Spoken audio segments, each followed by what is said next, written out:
Sakit gigi bisa datang tiba-tiba dan mengganggu aktivitas kamu. Hampir semua orang pasti pernah mengalaminya. Sakit gigi adalah sensasi rasa nyeri atau ngilu hebat yang dirasakan di sekitar gigi. Jadi bagaimana nih Sobat Frivisi? Lebih baik sakit gigi atau sakit hati? Yang pasti sakit gigi juga nggak enak ya. Walaupun biasanya tidak menimbulkan masalah serius, sakit gigi tetap mesti segera diobati. Apa penyebab sakit gigi berkepanjangan?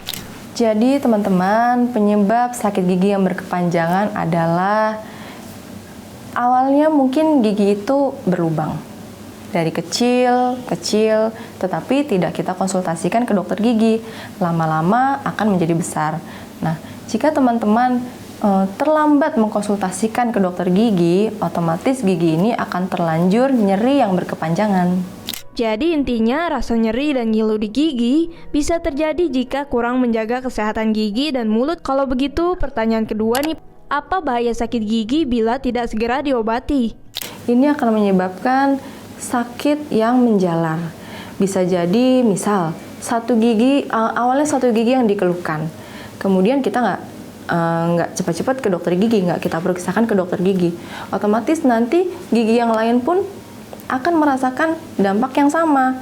Bisa jadi awalnya hanya satu lubang, lama-lama teman-temannya atau gigi-gigi yang lain itu juga mengalami lubang yang sama, karena karies ini bisa menjalar ke gigi yang lain. Wah, ternyata sakit gigi bila tidak segera diobati dapat menyebabkan masalah yang cukup serius ya Sobat Frivisi. Jadi sekarang lanjut ke pertanyaan ketiga nih. Apa resikonya jika gigi yang berlubang, patah, tambalan yang lepas jika tidak segera diperbaiki?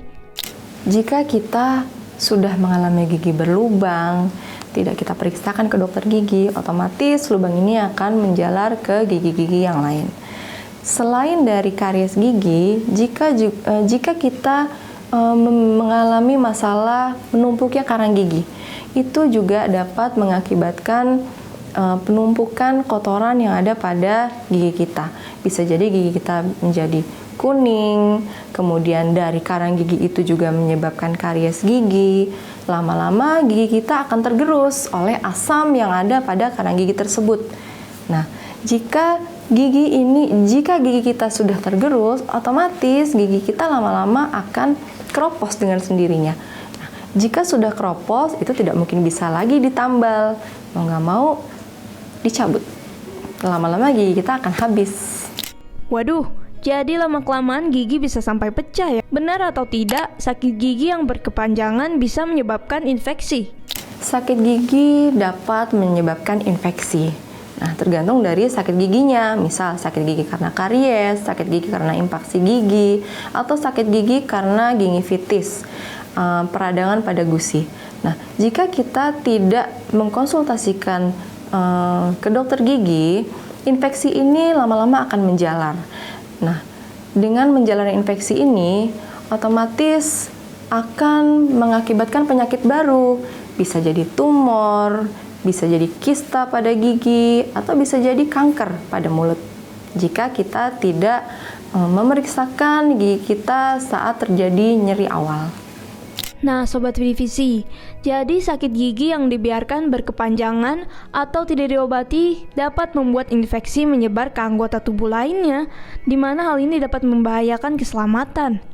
Kalau ada seseorang yang menolak datang ke dokter dan memilih untuk meminum obat pereda nyeri, apa resikonya dalam jangka panjang?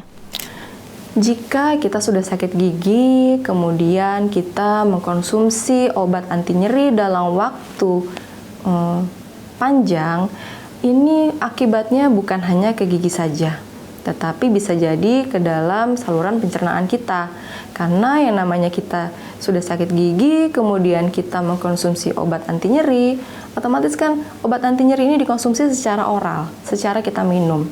Dengan kita sering minum obat anti nyeri, itu efeknya dalam pencernaan bisa mengakibatkan pengikisan pada lambung, pada ginjal, bahkan organ hati kita lama-lama juga akan rusak kalau kita terlalu banyak mengkonsumsi obat-obatan, salah satunya anti nyeri tersebut.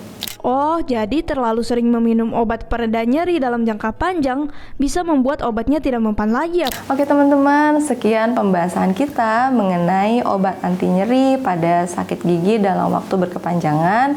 Saya Dr. Gigi Anggia, sampai jumpa di pembahasan berikutnya.